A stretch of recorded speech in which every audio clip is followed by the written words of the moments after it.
Let us start next part of your chapter. Hello student, good morning. और आज हम शुरू करते हैं वोटर लिस्ट। कई बच्चे कह रहे थे कि मैडम दोबारा से इलेक्शन सिस्टम समझाओ। अभी इलेक्शन सिस्टम पूरा नहीं हुआ, जब पूरा हो जाएगा तो पूरा समझ में भी आ जाएगा। हाँ, मैं जो ये रिजर्व कॉन्स्टिट्यूएंसी इनके बारे में दोबारा से मैं आपको बता दूं, शायद आपको समझ में नहीं आया होगा।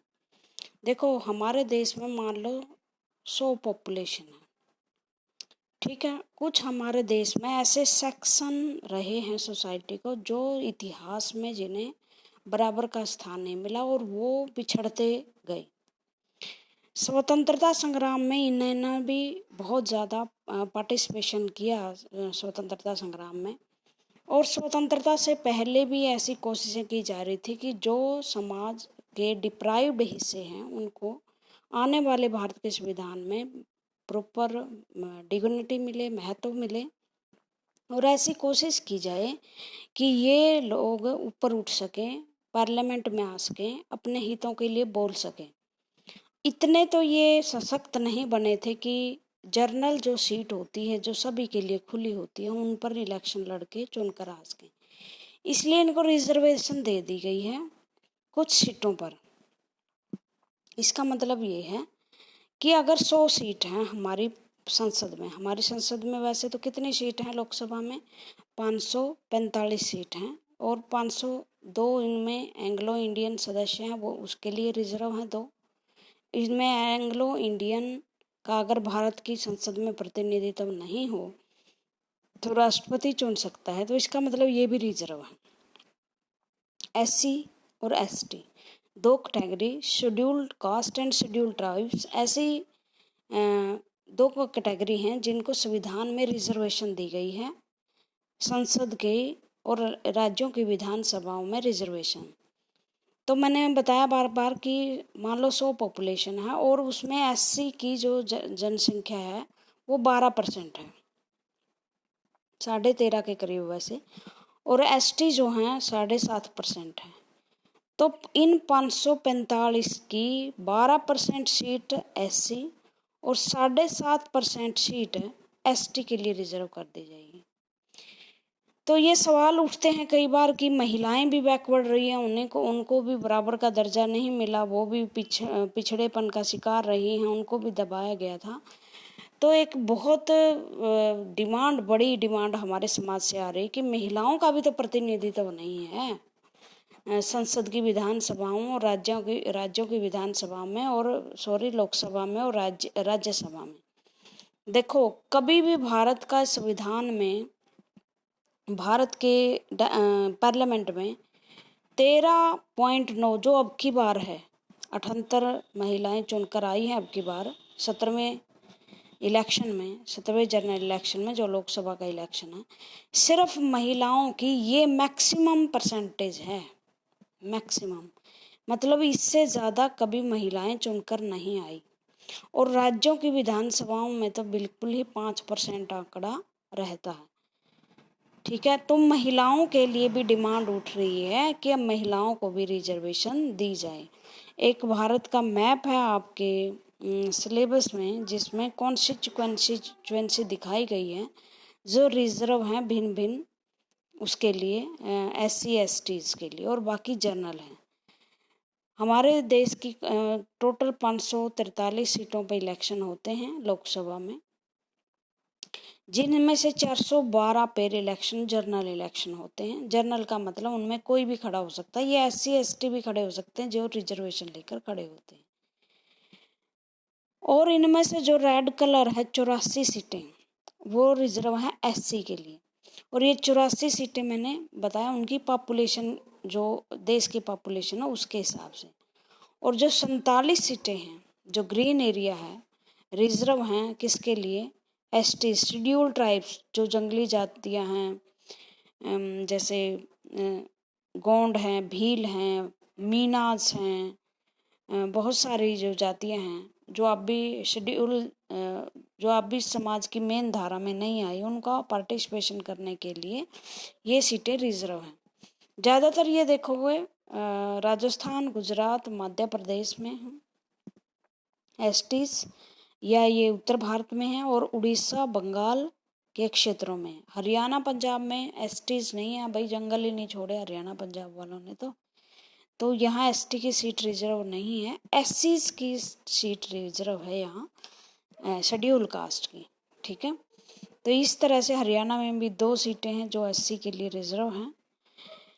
ये रोटेशन होती रहती है सीट, कुछ समय के लिए ये सीट, कोई सीट रिजर्व कर दी जाती है कोई समय के लिए कुछ।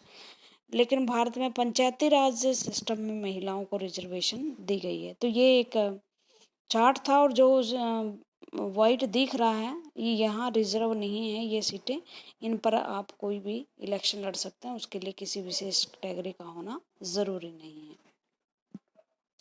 रिजर्वेशन समझ में आ गई। उसके बाद चलते हैं कि वोटर लिस्ट कैसे बनाई जाती है। और वोटर लिस्ट सीधी सी बात है, इलेक्शन कमीशन बनाता है। इलेक्शन कमीशन एक इंफॉर्मेशन जारी करता है कि जो युवक या युवतियां 18 साल के हैं, हो चुके हैं या अभी हुए हैं या हो चुके हैं, उनको वोट का अधिकार है, वो अपना नाम रजिस्टर्ड करवा दें।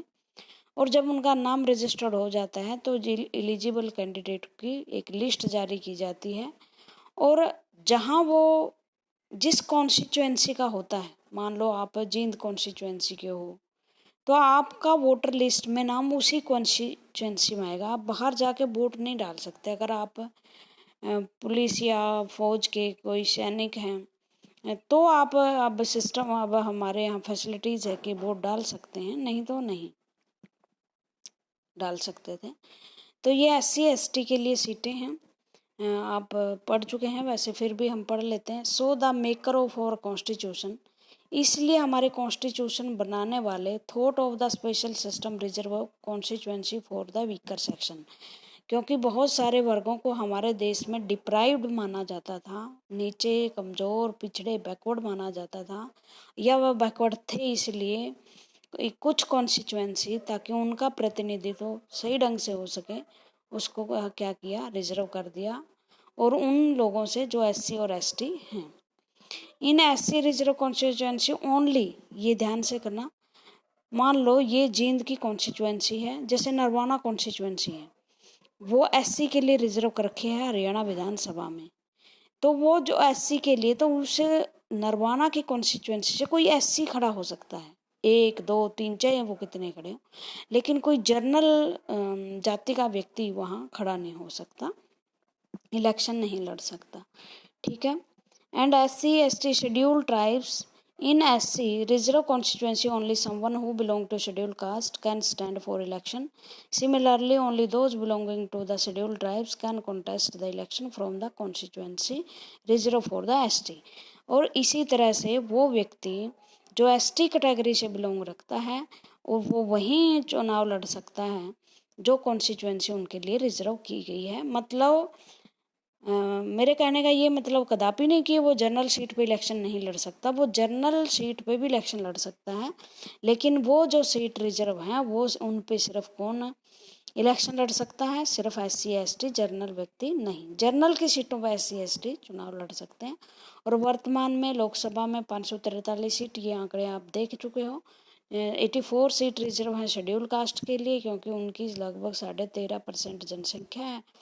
तो आप निकाल लीजिए, 545 की 13.5% आ जाएगी आपको, 543 इतनी आएगी लगभग।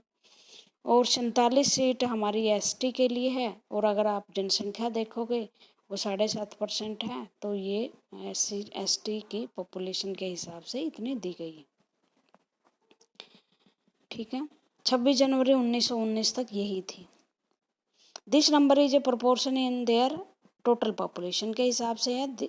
Thus the reserve seat for the SC and the ST do not take away this legitimate share of any other social group. किसी अन्य को नहीं है भाई। वैसे एक प्रावधान है पंचायती राज सिस्टम में, महिलाओं को तो दी गई है, इनको भी दी गई है SC ST को। ये कहा गया कि अगर राज्य सरकारें चाहें कि बैकवर्ड क्लासेस को भी अगर वो देना चाहे रिजर्वेशन तो दे सकती हैं, लेकिन अभी तक किसी भी राज्य में भारत में बैकवर्ड क्लासेज को BC बोलते हैं, जिनको OBC, उनको इन सीट्स में रिजर्वेशन नहीं है, नौकरियों में तो है। This system of reservation was extended later to other weaker section at the district and local level. मैंने बता दी पंचायती लेवल पे ये भी इनको क्या है, रिजर्वेशन है। और ये आपकी ठीक है। उसके बाद इन्होंने कहा कि वोटर्स जो लिस्ट है वो कैसे बनाई जाती है। वोटर लिस्ट के बारे में हम पढ़ते हैं। Once the constituency are decide, जैसे ही कॉन्स्टिट्यूएंसी डिसाइड हो जाती है तो नेक्स्ट स्टेप ये है कि उस कॉन्स्टिट्यूएंसी के वोट कौन डाल सकता है और उसमें उसकी वोटर लिस्ट कैसे बनेगी। तो डेमोक्रेसी हमारे यहाँ और सबको जो लोग एलिजिबल है उसको वोट देने का अधिकार है।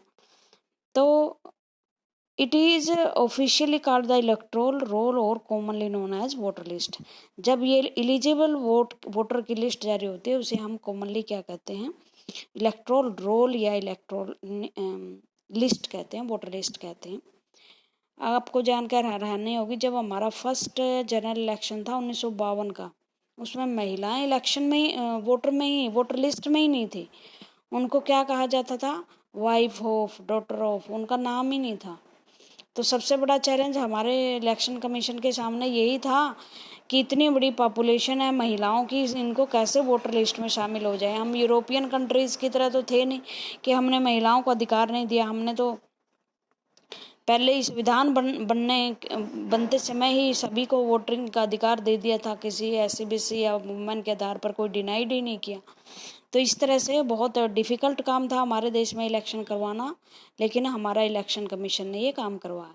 This is an important step to link to the first condition at a democratic election, everyone should get an equal opportunity. और हमारे देश में क्या एक सिद्धांत है, यूनिवर्सल अडल्ट, और ये मैं पहले भी आपको बता चुकी हूँ, फ्रेंचिस, कि सबको सार्वजनिक मताधिकार का अधिकार है, चाहे वो किसी भी जाति धर्म के लोग हों।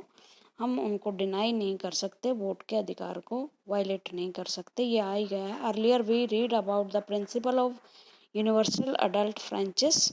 इन प्रैक्टिस, अडल्ट फ्रेंचिस का मीनिंग दोबारा आ गया। Practice it mean that everyone should have one vote and एक वोट है एवरीवन, हर आदमी के पास, और उसके इक्वल वैल्यू है। No should be denied the right to vote without a good reason. किसी भी व्यक्ति को वोट डालने से मना नहीं किया जा सकता। हाँ, अगर उसके ऊपर देशद्रोह का मुकदमा है, वो अनसाउंडेड माइंड है या बैंकरप्ट है, अनसाउंडेड माइंड पागल है, तो उसको वोट के अधिकार से वंचित किया जा सकता है हमारे देश में। उसके बाद है different citizen different from one another in many ways, some are rich poor, some are highly educated, some are uneducated, और बहुत सारे डिफरेंसेस हैं। फिर इसके आधार पर भी हमारे देश में वोटों से डिनाइड नहीं किया जा सकता। एक राइटर थे J.S. मिल, उन्होंने कहा था एक अनपढ़ आदमी को एक वोट और एक पढ़े लिखे को 5 वोट दिए जाने चाहिए। और वहाँ तो रिच और पुअर के आधार पर भी ऐसे हैं कि रिच को 3 या 4 वोट दिए जाएं, पुअर को 1 वोट दिया जाए, जो टैक्स देते हैं उनको वोट। खराब वहाँ नहीं है, लेकिन जब शुरू में वहाँ वोटिंग शुरू हुई तो इस तरह के प्रावधान किए गए थे। But all of them are human being with their own needs and views. हमारे देश के संविधान के अनुसार हम सभी ह्यूमन बीइंग हैं, हमारी अपनी इच्छाएं हैं, अपने विचार हैं। That is why all of them deserve to have equal say in decision. और हम क्या कहते हैं कि हमारी इक्वल रिप्रेजेंटेशन होनी चाहिए डिसीजन मेकिंग पॉलिसी में, कि हमारे पास एक वोट है, दूसरे को भी एक वोट है, और हमारे एक्सप्रेशन का भी उतना ही वैल्यू है जितने दूसरे की है। ठीक है। In rare situation it is responsibility of the government to get name of all eligible voter put on the voter list. Government की जिम्मेदारी है और गवर्नमेंट ये काम पूरे अच्छे तरीके से करती है हमारी, कि वो वोटर लिस्ट में नाम डालें। As new person attain voting age, names are added to the voter list. Name of those who move out of place or those who are dead or defeated. तो सबसे पहला काम ये है कि जो 18 साल के एलिजिबल वोटर हो चुके हैं उनको वोटर लिस्ट में नाम दर्ज करवाया जाए, और जो कहीं और चले गए हैं, विदेशी बन गए हैं या किसी कारण से उनकी डेथ हो गई है तो उनको हटा दिया जाता है वोटर लिस्ट से। A complete revision of the list take place every 5 year, और हर 5 साल के बाद ये रिवीजन होती है। This is done to ensure that it remain up to date, ताकि ये अप टू डेट रहे, और ये नहीं है कि मरे हुए का नाम भी वहाँ दर्ज हो और जो एलिजिबल हो चुके हैं वो उनका वोट ही ना बने। In this last few year in new system election photo identity सबसे पहले हरियाणा में ही लागू हुई थी। फोटो आईडी कार्ड यूज किए गए थे, क्योंकि धांधली चुनाव में होती थी, एक की जगह दूसरा वोट डाला आता था, तो इस एक सुधार किए गए थे। हमारे एक इलेक्शन कमीशनर थे सेशन साहब, TN सेशन। इसका नाम इलेक्शन कमीशन में बड़े रिस्पेक्ट से लिया जाता है, क्योंकि ये एक ऐसे चुनाव कमिश्नर थे जिन्होंने बहुत सुधार किए उस टाइम जब भारत की राजनीति बिल्कुल करप्ट हो चुकी थी। उस टाइम ये सुधार किए गए थे, इनके द्वारा फोटो आइडेंटिटी कार्ड यूज किए गए थे। और दिस गवर्नमेंट है try to give this card to every person, हर आदमी को ये वोटर कार्ड दिया गया है ताकि वो जाएं, इसको दिखाएं और एलिजिबल वोट डाल सकें, उसकी जगह कोई दूसरा वोट ना डालें। अब तो आधार कार्ड है, voting ration card, driving licence, इसको दिखाकर भी हम वोट डाल सकते हैं। उसके बाद है nomination of candidate. Nomination of candidate का मतलब है कि टिकट किसे मिलनी चाहिए, नामांकन भरना। कहते हैं ना, अगर आपको याद हो 2019 के इलेक्शन, उसने कहा था कि पर्चा भर दिया फलाने ने और उसका पर्चा भरवाने के लिए इतने लोग आए। तो ये पर्चा भरवाने का क्या मतलब है, नामांकन भरना, सीट की दावेदारी निश्चित करना कि मैं इस सीट से इस पार्टी का कैंडिडेट हूँ और चुनाव लड़ रहा हूँ। आपको पता होगा जब MLA और MP चुनाव लड़ते हैं उससे पहले ये शपथ लेते हैं कि मैं भारत की संविधान के अनुसार ही अपना चुनाव लड़ूंगा और उसके संवैधानिक प्रावधानों का पालन करूंगा। ठीक है, तो नामांकन कौन भर सकता है भाई? कोई भी भर सकता है, भारत का नागरिक होना चाहिए, सिटीजन ऑफ इंडियन होना चाहिए, एक फिक्स एज जो पूरी है, जो निश्चित है संविधान में, वो पूरी होनी चाहिए। जैसे लोकसभा में बताओ मुझे कितनी उम्र होती है चुनाव लड़ने की? 25 साल। इलेक्शन सरपंच का बताओ, सरपंच कितने साल का लड़ सकता है? 21 साल। राज्यों की जो विधानसभाएं, स्टेट असेंबली कहते हैं जैसे, उनकी उम्र 25 साल। प्रधानमंत्री बनने की उम्र बताओ। प्रधानमंत्री की उम्र हमारे संविधान में कहीं लिखी नहीं हुई है, लेकिन MP बनने की उम्र अगर 25 साल है तो ओबियसली जो MP है वो क्या बन सकता है? प्रधानमंत्री बन सकता है। राज्यसभा का मेंबर बनने के लिए 30 साल चाहिए। राष्ट्रपति उपराष्ट्रपति का चुनाव लड़ने के लिए 35 साल की उम्र चाहिए। पागल या दिवालिया ना होना चाहिए और उसके खिलाफ कोई सीरियस क्रिमिनल केस पेंडिंग नहीं होना चाहिए और उसे पार्टी के द्वारा ना निकाला गया हो। कई बार क्या होता है, एक पार्टी के द्वारा लोग चुनाव लड़ते हैं और उस पार्टी को छोड़कर किसी और से गठबंधन कर लेते हैं, तो वो पार्टी उसे 6 साल के लिए निकाल देती है, उस पर इलेक्शन पे प्रतिबंध लगा दिया जाता है। एंटी डिफेक्शन लॉ होता है। सीरियस क्रिमिनल केस में उसे सज़ा ना हुई हो और तब भी वो चुनाव नहीं लड़ सकता। नहीं तो आम लोग चुनाव लड़ सकते हैं। अगर आपको टिकट नहीं मिलते तो आप क्या है, स्वतंत्र कैंडिडेट के रूप में भी चुनाव लड़ सकते हैं।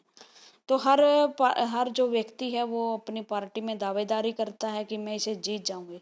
अच्छा, जीत जाऊंगा या जीत जाऊंगी।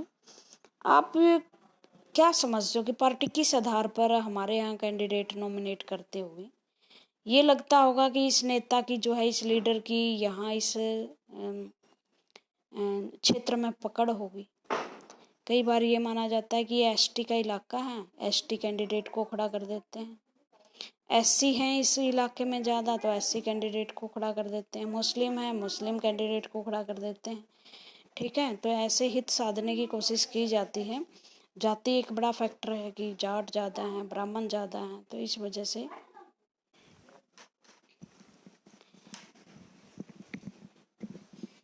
नॉमिनेशन किया जाता है। ठीक है, उसके बाद जो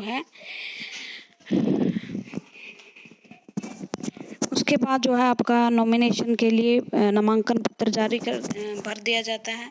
एक डेट निश्चित होती है इलेक्शन कमीशन के द्वारा, चुनाव की डेट, इलेक्शन की डेट अनाउंस की जाती है। उस इलेक्शन की डेट के अनुसार ये कह दिया जाता है कि इतने तारीख तक आपको चुनाव की नामांकन भरना है, नॉमिनेशन फाइल करना है। फिर उसके डॉक्यूमेंट चेक किए जाते हैं कि इसने जो डॉक्यूमेंट लगाए हैं वो सही है कि नहीं है। जैसे हरियाणा में तो पंचायती राज के लिए टॉयलेट तक कह दिया था कि होना चाहिए, पढ़ा लिखा होना चाहिए। तो ये सारे डॉक्यूमेंट पूरे हैं, उसकी डॉक्यूमेंट की चेकिंग की जाती है। उस चेकिंग के बाद जो है ये कहा जाता है कि ये नॉमिनेशन पक्का है कि नहीं। किसी का पर्चा रद्द भी कर दिया जाता है, यस। अगर वो उस कैंडिडेट की इंफॉर्मेशन सही नहीं पाई जाती तो उसका नॉमिनेशन जो है वो कैंसिल किया जाता है, कैंसिल कर दिया जाता है। ओके, तो हम पढ़ लेते हैं इसको डिटेल से। We noted about that the in a democratic election people should have a real recently new system proof of identity like the ration cards and nomination file का पढ़ते हैं हम। Almost this happen only when there are almost no restriction on the anyone of the contest election।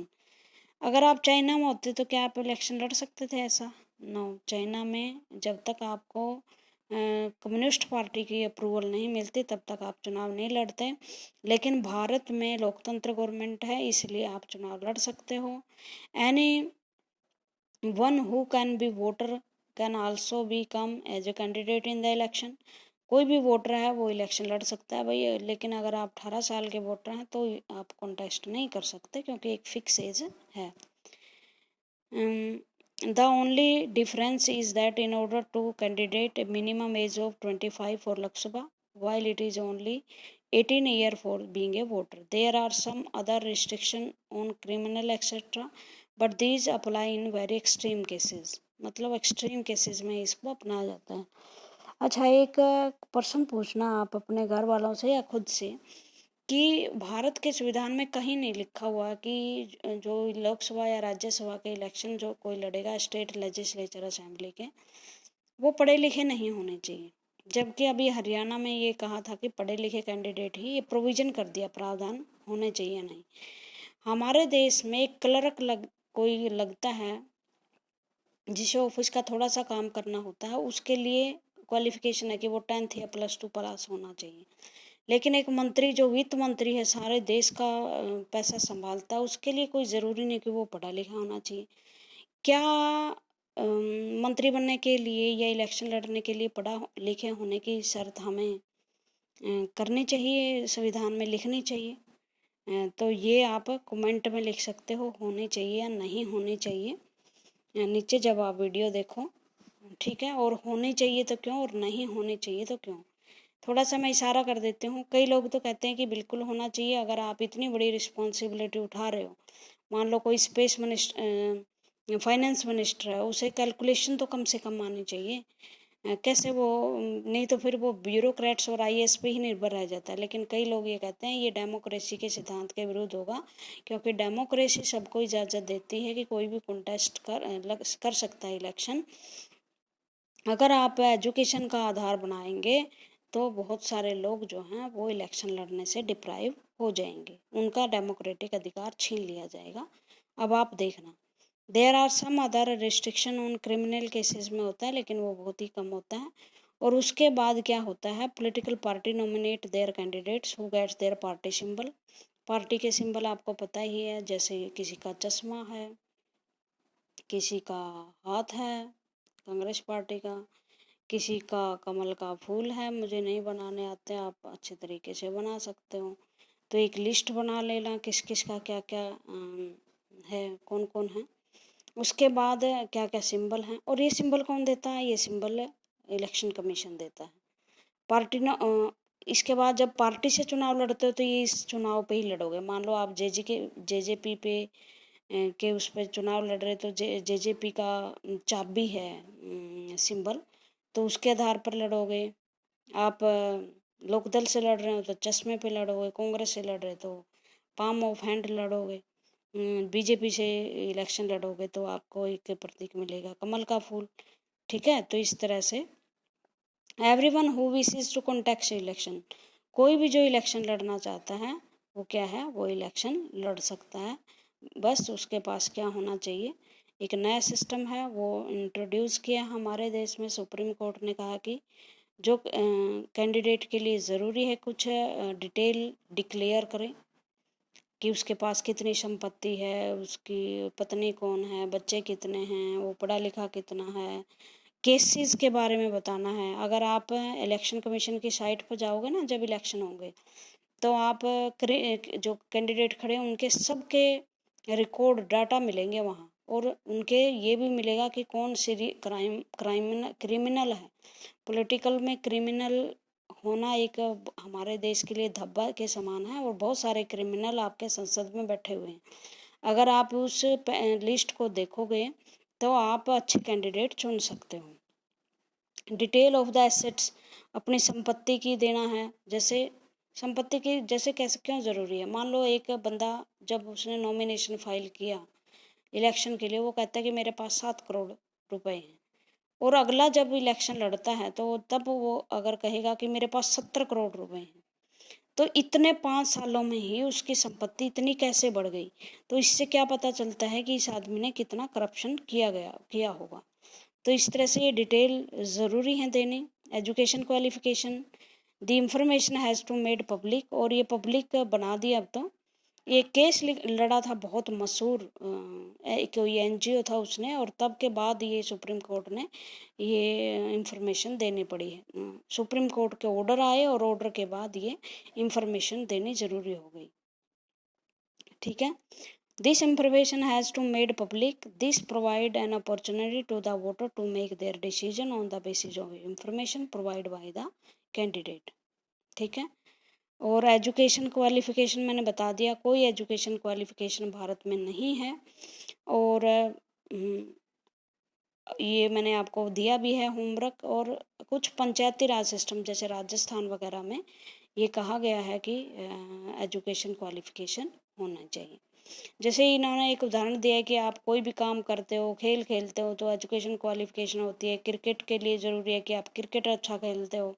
लेकिन जो देश के फैसले लेते हैं, जो देश के राजा बनते हैं, मंत्री बनते हैं, डिसीजन लेते हैं, पॉलिसीज बनाते हैं, उनके लिए कोई एजुकेशन है ही नहीं। तो क्या एजुकेशन सिस्टम होना चाहिए।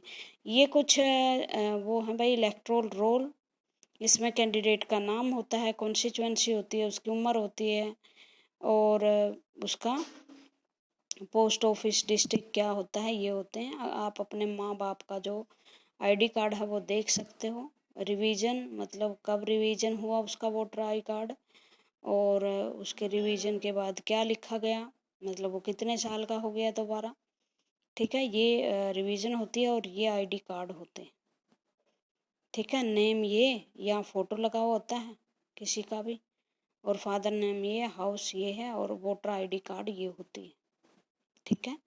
और ये वोटर आईडी कार्ड एक पहचान के रूप में भी चलाई जा सकती है। आप अपने घर में वोटर आईडी कार्ड है वो ज़रूर देखना, ठीक है। इलेक्शन कैंपेन, आपने देखा होगा कि जब इलेक्शन आते हैं तो जो इलेक्शन लड़ने वाले हैं उनके द्वारा बहुत सारे नारे लगाए जाते हैं। हमें वोट देना, जितवाना, हम आपको ये फैसिलिटीज़ देंगे, नारे लगाए जाते हैं।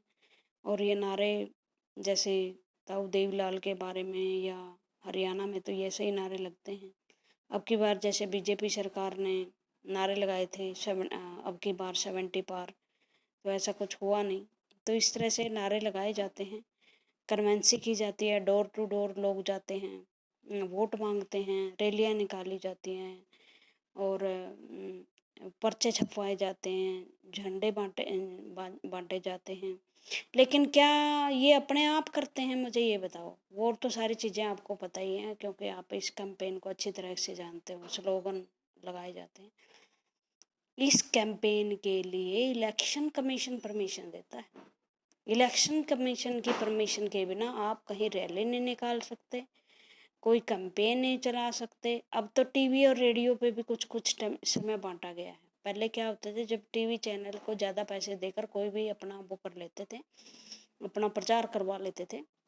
लेकिन अब इलेक्शन कमीशन ने क्या कर दिया कि सबको टाइम दिया है, सारी पार्टियां टीवी और रेडियो पे जाके अपना अपना कुछ समय के लिए 5-10 मिनट सबको समान दिया है, वो अपना कैंपेन चला सकती। ठीक है, बाकी कल करेंगे। Thank you very much.